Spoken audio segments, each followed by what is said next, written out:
Hi mga ka-bakers! Kumusta kayo? Ngayon naman ay gagawa tayo ng sweet and fluffy ham bread. Handa na ba kayo? Ito ang ating pork ham at ang mga sangkap nito ay liempo 250 grams, sugar 50 grams, baking soda 1 teaspoon, black pepper 1 teaspoon, MSG 1/2 teaspoon, oyster 1 tablespoon, red food color optional, vinegar 1 tablespoon at garlic powder na 2 teaspoon. At atin lang po siyang i-mix-mix lahat at atin lang po siyang i-marinate ng mga 1 oras. After 30 to 1 hour ay pwede na natin lutuin or iprito ang ating ham. At atin lang po siyang igigisa sa sarili niyang mantika. Total naman po, medyo mataba-taba naman po ang ating pork. At yun naman po ang atin lang pong gagawin ay atin lang po siyang haluin para po hindi siya masunog. At yung apoy nga po natin dito ay medium heat lamang po. Ayan, pag ganito na po mga ka-bakers ay luto na po ito dahil atin pa po itong i-bake. Yan. Kapag ganito na po ang kanyang itsura, ay patayin na po natin ang ating apoy at atin na po itong iset aside para mapalamig. At ngayon naman po, ang kailangan naman po ating ingredients para sa ating dough ay bread flour 250 grams, yeast 2 teaspoon, salt 1 teaspoon, sugar 50 grams, fresh milk 75 grams, isang itlog at butter na 25 grams. Ilagay na po natin ang bread flour, yeast, haluin lang natin ito ng kaunti. Ilagay na natin ang pinagsamang asin at asukal, fresh milk. Pasensya na po kayo sa mga ingay dahil iyon nga po ay mga tunog tagumpay.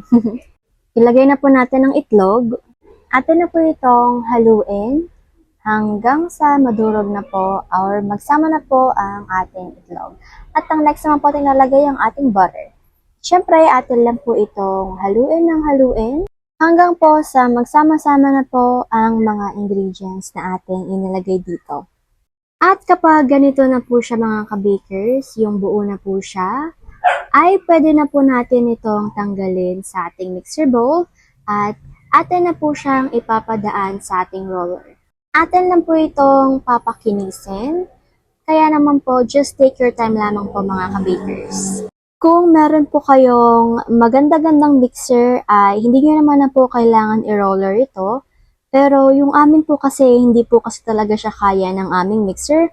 Kaya po pinadadaan na lang po namin ito sa aming roller. Just take your time lamang po mga ka-bakers. At dahil okay na po ang kanyang consistency o texture, ay atin na po itong tanggalin sa ating roller. At ngayon naman po ay atin na po itong hahatiin. Sa dalawa po. At ngayon naman po ay atin na po itong isi-shape ng pabilog. Just take your time lamang po sa pag-shape nito. Pagkatapos ay atin na po itong ipapahinga ng mga 20 minutes. Lagyan lang po natin ito ng maliit na plastic sa harap. Habang pinapahinga po natin ang ating dough ay atin na pong hiniwa ang ating meat at yung hiwa po nito ay mga maliliit lamang po at nakadepende na rin naman po sa inyo kung gaano po ito kalaki. Basta po ay mas maganda po kung pahaba siya. Yung dalawang molde naman po na ating gagamitin ay lalagyan po natin ito ng margarine at medyo kapalan nga po pala natin para po hindi po dumikit ang ating dough. After 20 minutes po ay tanggalin na po natin ang plastic at ngayon naman po ay atin na itong imamolde. Atin lang po siyang i-flatten at kukuha po tayo ng ating roller at atin lang po siyang papahabain palalo. Just take your time lamang po. At kailangan niya po pala ay dalawa po ang ating mapahaba dito. Maglalagay na po tayo ng filling. Ang filling nga po pala ay 50 grams. Pero yung dami naman po ay nasa inyo na po kung gaano po kadami ang gusto nyong ilagay. Pwede nyo naman pong dagdagan ng 50 grams natin. At lalagay din po pala tayo sa ilalim nito. At kapag nalagyan na po lahat ay atin na po itong itutupi. Yan. Atin lang po itupi ang gilid at diinan po natin para po hindi po magsama-sama yung palaman or mausog po sa ibang direksyon. Atin na po itong imo-mold or atin lang po siyang irorolyo pababa. At hindi naman po kailangan na sobrang bilog po. Basta po pagkatapos irolyo atin lang po siyang pahabain ng kaunti. Gawin lang po natin ito hanggang po sa matapos na po ang ikalawa at ilagay na po natin ito sa ating molde. Iinatan na po natin ang ating dalawang dough. Dahan-dahanin lang po natin sa pag-inat nito para lang pumapahaba siya. Yan. Yan lang po natin. At pagkatapos naman po atin natin ay kukuha na po tayo ng malinis na gunting dahil gugupitan po natin ang harapan ng ating bread or dough. Gawin lang po natin ito. Mga 4 lang po yung hati na gagawin natin dito, pero pwede na naman pong limahin. Kayo na po ang bahala kung gaano po ito kadami. Ang ating ham or pork filling naman po ay lalagyan po natin ito ng kaunting asukal. Pagkatapos po ay atin na po siyang ilalagay sa ating mga ginupit or sa ginupit natin para po magkaroon po siya ng design at saka po mas masarap po talaga siyang kainin. Ngayon, nilalagay po talaga kami ng asukal dito para po mas mapalasa pa po ang pork. Kasi po pag nalagay po kami ng asukal, mas lalo po kasi sumasarap yung pork. Tsaka lumalabas po lalo yung linamnam nito. Ayan, eto na po ang kanyang itsura mga ka-bakers. Atin lang po itong ipopropping or ipapahinga ng another 40 to 50 minutes. Pagkatapos po ng 40 to 50 minutes ay atin na po itong lalagyan ng egg wash. Ready na po talaga ito sa ating oven. Ang oven temperature sa taas ay 160. Sa baba naman po ay 180 at ang baking time po natin ay 25 minutes. After 25 minutes ay luto na po ang ating sweet and fluffy ham bread na sobrang sarap, sobrang yummy at higit sa lahat ay sobrang mabenta. Dilagyan nga po pala natin ito ng melted butter para po hindi po siya mag-dry at saka mas lalo pa po siyang gumanda at sumarap.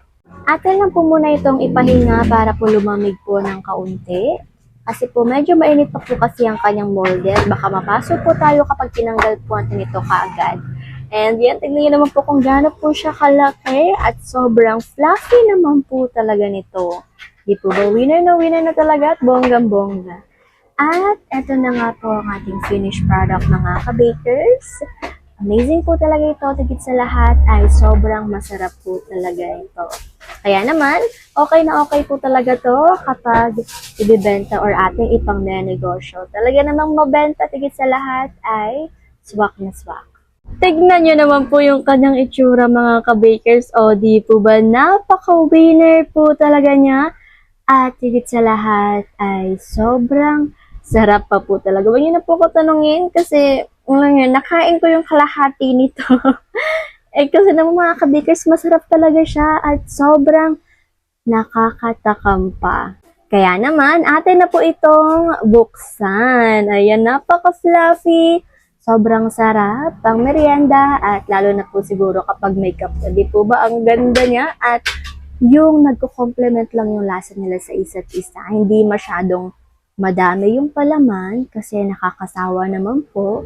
Kundi enough lang talaga siya para hindi tayo maumay at makakain pa ng madami. Parang ako talaga yun mga ka-bakers. Ito na po ang ating food for the soul ngayon. Psalm 4 verse 8. Kaya nakakatulog ako ng mapayapa dahil binabantayan niyo ako, O Panginoon. Amen mga ka-bakers. Let us rest in the presence of our Lord. Amen. Kaya naman hanggang dito na lang po muna ako. Paalam muna. Take care. At higit sa lahat ay God bless.